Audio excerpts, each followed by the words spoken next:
Hello, ladies and gentlemen. Spider friends, you mean? Hello, Spider friends. Hello, Spider friends, and welcome to the 231st episode of the GeekVerse podcast from lovely Chilliwack. Lovely Chilliwack. This is our new recording studio. Yeah, we left the other geeks. They didn't know. We peaced out. We just got a boom moving van, and we said, "You're either with us or you're without us," and it's just us two now. We got the mic, we got the laptop, and we got fresh water. So. I don't think give me any fresh water, Yeah. but you know. You want some? No, I'm fine. Okay. I should be good. So yeah, the next Geeks Creed is gonna be crazy with just us two. Yeah. I am the Prowler, Travis Snell. I'm the webhead, Dylan Nice. Yes, ladies and gentlemen, if you haven't known by, well, you didn't know probably, unless you listened to last episode. If not, we got to go see an early screening of Spider-Man and the Spider-Verse. This is our third early screening, so yeah, we're going to drop a non-spoilers review here, and then the week of the movie, come back and we'll get into the nitty-gritty spoilers. So big shout out to Dill Musk, because without him this review would not be happening. He drove. I can drive, but my anxiety of driving would kill me as I got in the car, so that's enough. So he drove all the way from Kelowna to Vancouver, so thank him, because it wouldn't be about you without this review. For the fans. Of course, for the fans. So Dylan, was this made for a particular fan like you? You know, I think this was made particularly for the fan like me. I love this movie. I mean, we do a lot of Spider-Man content on this podcast. And you know, it's kind of a whole show dedicated. We have a whole show, the Spider-Man retrospective, where we've done all the live action movies and of course the 1994 animated show. And it's funny, we just finished that up, recording in the verse. In December it'll be for Patreons. You can get this weekend, but in December that show will be coming to an end. So it's right. And so yeah, we just filmed the end of that, and it's funny. The last bit of that show is the Spider-Verse episodes, where it's multiple Peter Parkers and other Spider-Man hanging out. So it's kind of funny. I've never seen this storyline told, but now in the last couple of weeks I've seen it a couple of times, and it's a lot of fun, right? Like it's a really unique and fun idea that when you're well equipped enough with the character and like the other Peter Parkers, the other people who wear the Spider-Man costume, it can make for a really fun story. And obviously the main Spider-Man in this movie is Miles Morales, and my first time being introduced to him was just a few months ago with the Spider-Man game. So it's all happening so fast. It's happening so fast, all the Spider-Man content. But yeah, I mean, it's such a fun movie. You can just tell how much the people behind this just love Spider-Man, and we're having a lot of fun making this movie. It's very creative. It's a lot of fun. Yeah, no, that's the best way to pick up where you left off. It reminded me a lot of the Lego Batman movie, where it was just enlaced with, is enlaced a word? It is now. It's in the GeekVerse dictionary. It was enriched with Batman lore and Batman Easter eggs. This movie is meta at times, but then other times there's just Easter eggs, and then other times just like a nice heartful. I'm loaded with the real. It's been a long day. It's loaded with emotions, loaded with Easter eggs, loaded with lore. But that's the biggest thing. You can tell the people that made this. Which we talked about earlier this year with the video game, but this stretches to this film as well. It's made with a lot of love, a lot of passion, and also you can tell these people are fans. They're shouting out things that movie fans would get. They're shouting out fans or things that fans would only understand for deep cut references. And the thing that I like the most about this movie is, obviously I'm a hardcore comic book junkie, but I think this is a movie that is for everybody. It's not like we're in so many movies nowadays where there's kind of required reading. We love the MCU, but that sometimes, you can't jump into Infinity War and have the same experience that we would. But this is, you can just pick up and go, and it's also one that's for all ages. It doesn't feel like, I just saw The Grinch recently, and I just felt like that was purely just for a certain age and then down. I didn't have much enjoyment in it. I kind of got a few laughs here and there. But this feels like, one, as far as age groups, I can see my parents liking this. Obviously, other people our age that I don't like these movies or like comic movies could like this. And I think it's good for kids. And I think the biggest thing is there's also something as far as layers of the movie that's for everyone. Like, it's not a big spoiler, but I just thought about when I was watching this. I thought, oh man, like Taylor's gonna love this part, and then Kirkland's gonna love this part, and Ty's gonna love this part, and even Jessica would love this part. Like, there's certain things where this isn't just a it's what they call in the business a 4-quadrant movie, I've never heard this term before. It's one of those movies you want to try for in Hollywood because it's for everyone. It's for every race, every age. We also have a guest cat in this new recording studio, so if you hear some meows, it's a show back to when we recorded back at my other house, and we had my cat.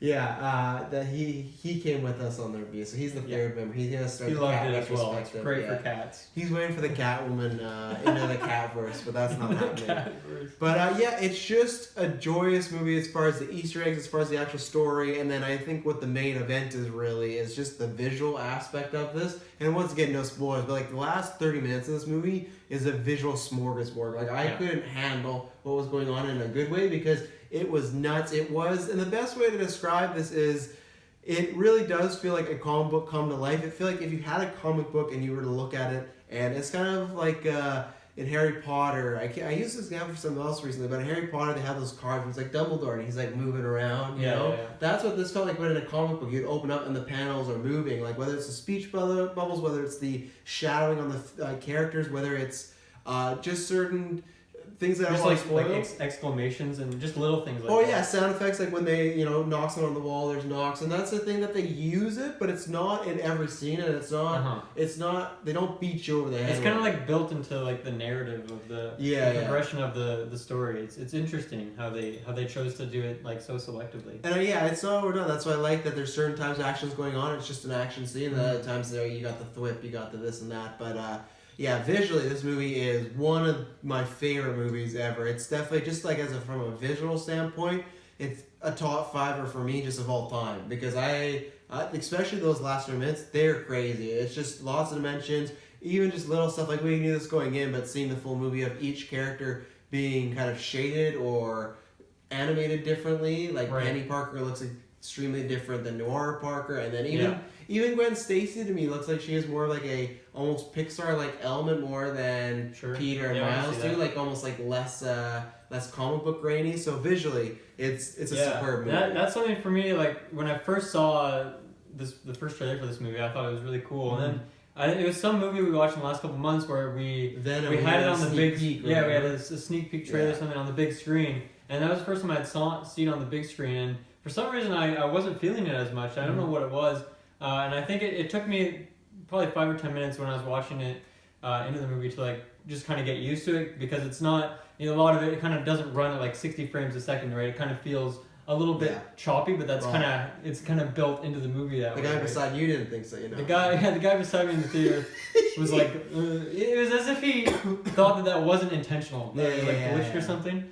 And I can understand that, as a big frame rate stickler when it comes to video games, but I got used to it pretty quick, and the comic book style was really well done. It was something that was really unique. And I found it was like that mostly was in close stuff, because there were a few shots where they were really wide out, and it didn't even have the like comic booky look. Like I wouldn't want to spoil it, but there's certain scenes that happened, and it wasn't as grainy. I think it was effective, because then when they got close to the character, it's almost like those were their distinctions, or them making a mad face or something like that. But I just think it's just such an enjoyable movie. I think it is a funny movie. I don't think every joke landed for me, but enough landed for me. Well, it hits different types of humor between like the main character, the characters you see in the trailers, right? It like each one of them kind of has their own distinct kind of style and types of humor, and without saying what any of those are in particular, it's just like it gives you different types of things to laugh at, and sometimes they'll just be like kind of like a visual joke, and sometimes it'll just be like a really funny line, or even just something that the character's doing in the background that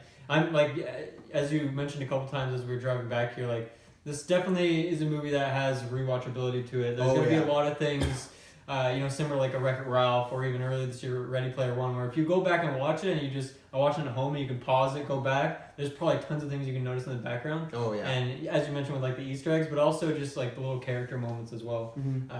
I think this is going to be a movie that's going to age really well. Yeah, and then just other things to shout out. I thought all the voice acting was great. No one stood out. They all fit. Even people that were like Leo Schreiber doing Kingpin, you can tell it's him, but it's like he does it a little differently. Once again, it's no spoilers, but Nick Cage is phenomenal in this movie. It's funny. Like when we heard about him, it was almost like kind of the meme joke. Like, of course they're gonna put Nick Cage in this. I'm sure it will be funny, but they doubled down on it. Like it's not a big thing. Noir Spider-Man's from the 1930s. And he's kind of like a weirdo type Spider-Man, and Nick Cage was perfect for that. Oh, yeah. They did a great job. Yeah, and everybody's great in it. And even then, too, I'd have to say, because early on with Jake Johnson, I I wasn't a fan of his voice, but once I saw the film, I was a fan of his choosing. I thought he was perfect casting for Peter. And that's the biggest thing, too, is all of them feel distinctly unique, whether it's their look or their personalities. They all stand out. No one really loses a moment. Yeah, and that's the thing. There's even stuff like Spider-Pig. He's not overdone. It's not like a... he's used just right. It's not a joke that beats you over the head, which could have got... He's a character that could get annoying because he's a pig who's a spider, and all the jokes are very obvious and very cartoony. Like he's supposed to be kind of annoying, but they don't overdo it. You're right. Yeah, you like that. Like you can now watch the whole movie, but they make the Prowler like I want to see him in a live action movie, which especially a few months ago we watched a animated show and he was the finale big episode and Prowler's so lame in that. No. Nice to double and that's what I had. Oh boy, I forgot that he was in that episode.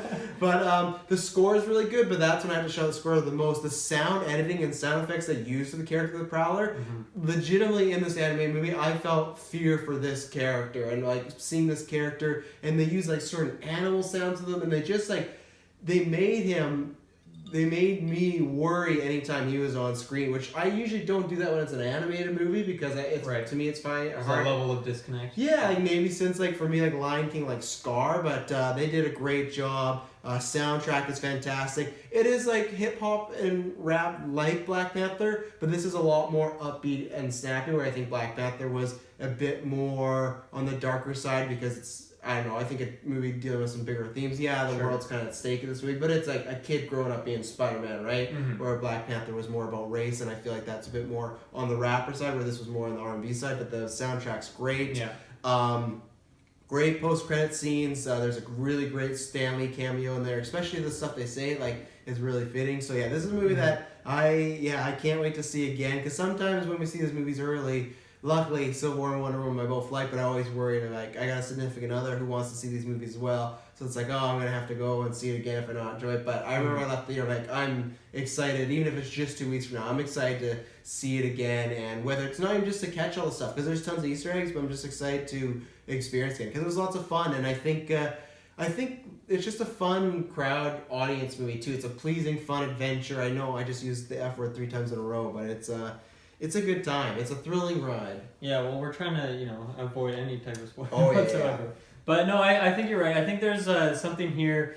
Some of these characters aren't so big. You haven't seen them on like a big screen, and I know who they are. Most of them are, and I've spent a lot of time with Spider-Man now. Yeah. But I still haven't read any comic books, and I still felt like I knew most of it. But I think even if you don't, these characters are well done enough, and they're all like distinct. Even the ones that we've seen before, like we saw like Scorpion in the trailer or like some screenshot or something. Looks very different than any Scorpion we've seen before, but in the movie itself, it's really fun to see and really well done. And it's something different. This movie does that a lot, and I can't say that any of them rubbed me the wrong way. Whereas in the Spider-Man game, some of the designs for the villains, like I don't know, I'm not really jiving with it. I wish they kind of went with something else. Whereas everything felt like.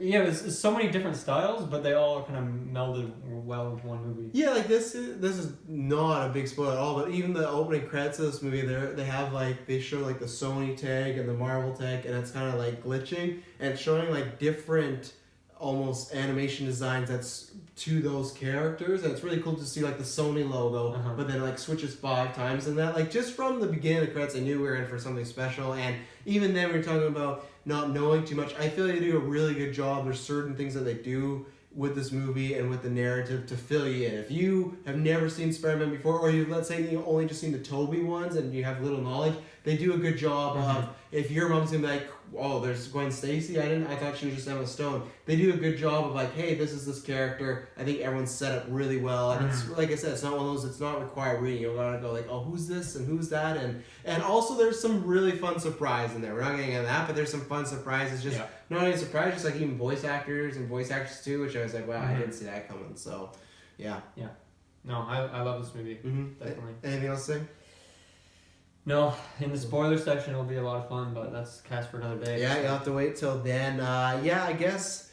I don't know what I rate this movie because I hate dropping the though. I honestly hate dropping though. I'm just trying to think of anything that was a con. There's one thing that could potentially be a plot hole for me, which we'll talk about in spoilers. So that one kind of was like okay, which was strange for me because I thought the rest of the film was really well put together. And then there's one thing that could be a glaring thing, but maybe on a rewatch. And then I think most of the humor hit for me. There was a little bit at the beginning. The beginning was a little slower paced, but I think that's just because you kind of know the route it's going.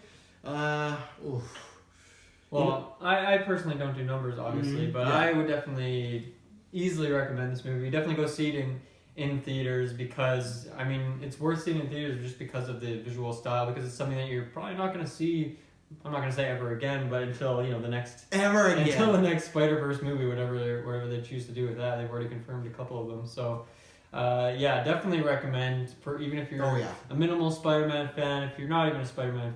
If you're not a Spider-Man fan, I don't know why you'd be listening to this personally. But please go watch this movie. It is worth your $10, $15, whatever it may be. Oh yeah. You know what? And I'll drop this because I'm kind of in the middle. I'm gonna give it the first ever time 9.75. 9.75. Yeah, because I gotta watch it one more time because for your first watch, it might change. The thing that could be a plot hole might not be if I watched it again, but it was one that kind of caught me off guard a little, and I thought was a little lazy when even though it was like a fun adventure. They set the rules up in the world, and they follow them for the most part. And there's one thing that I thought was a little too convenient. Sure. Yeah. So, and I think you maybe have one of those things as well. That was like a little. So, but overall, great film. We both recommend it. Listen to this review on listen to all the other stuff on podcast services. We have YouTube. So much Spider-Man content. Oh yeah. We have a review for the game, for all of the live action movies, for of course.